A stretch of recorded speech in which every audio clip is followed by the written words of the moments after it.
Okay, so last night we had the 5th Democratic debates, and they were garbage, as usual.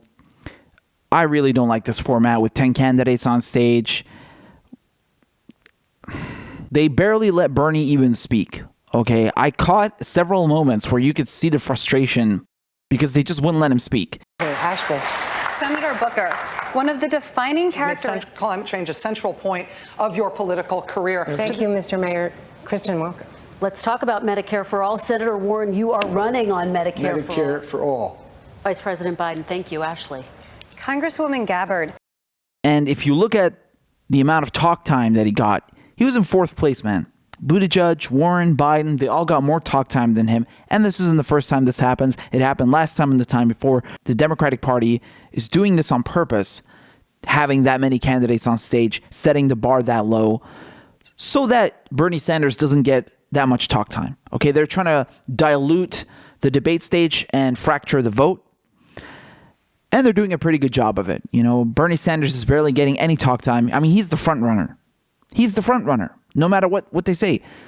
Most cash on hand, okay? Most cash raised, most individual donors, most volunteers. This is the front runner. And you're telling me this guy who's polling in single digits, Pete Booty Juggalo, he's getting more talk time than him? No, this is absurd.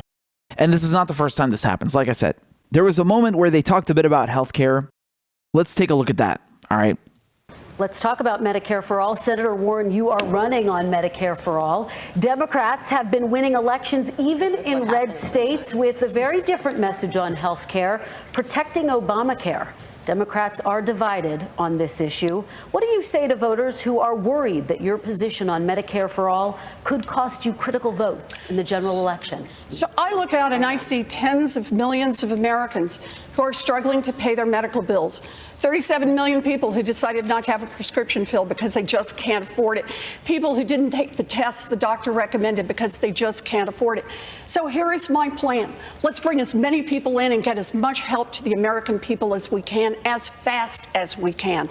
On day one, as president, I will bring down the cost of prescription drugs on things like insulin and EpiPens. That's going to save tens of millions, hundreds of millions of dollars for people. I'm going to defend the Affordable Care Act from the sabotage of the Trump administration. And in the first 100 days, I'm going to bring in 135 million people into Medicare for All at no cost to them, everybody under the age of 18, everybody who has a family of 4, income less than $50,000. I'm going to lower the age of Medicare to 50 and expand Medicare coverage to include vision and dental and long-term care. And then in the third year, when people have had a chance to feel it and taste it and live with it, we're going to vote and we're going to want Medicare for all. Senator, thank you, Senator. Senator Sanders, let me bring you into this conversation and ask you the question. Well, I want to ask you the question this way, Senator Sanders. You describe your campaign, including your plans for Medicare for All, as a political revolution. Yes. President Obama explicitly said the country is, quote, less revolutionary than it is interested in improvement. The average American doesn't think we have to completely tear down the system and remake it, end quote. Is President Obama wrong? No, he's right. We don't have to tear down the system, but we do have to do what the American people want. And the American people understand today that the current healthcare system is not only cruel, it is dysfunctional. Now, you tell me how we have a system in which we spend twice as much as do the people of any other country, and yet we got 87 million uninsured, underinsured. In some cases, we pay 10 times more for prescription drugs as do the people of Canada or other countries. 500,000 people go bankrupt because of medically related issues. They come down with cancer, and that's a reason to go bankrupt.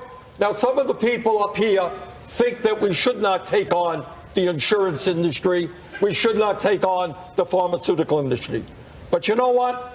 If you think back to FDR, and if you think back to JFK and Harry Truman and Barack Obama, as a matter of fact, people have been talking about health care for all. Well, you know what?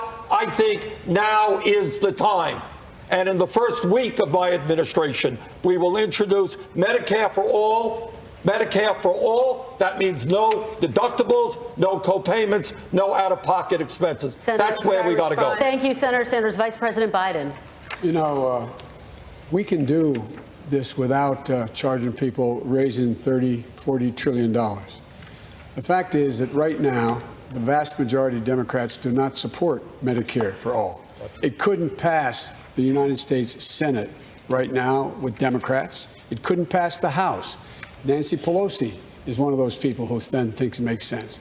We should build on Obamacare, provide the plan I put forward before anybody in here, adding a Medicare option in that plan, and not make people choose. Allow people to choose, I should say. But if you go the route of my two friends on my right and my left, you have to give up your private insurance. 160 million people like their private insurance. And if they don't like it, they can buy into a Medicare-like proposal in my plan. Drug prices go down, premiums go down across the board. But here's the deal. They get to choose. I trust the American people to make a judgment what they believe is in their interest and not demand of them what the insurance companies. They want no competition. And my friends say you have to only go Medicare for all. Vice President Biden, thank you. Ashley.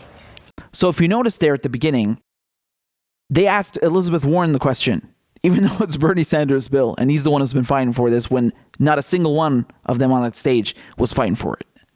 Okay.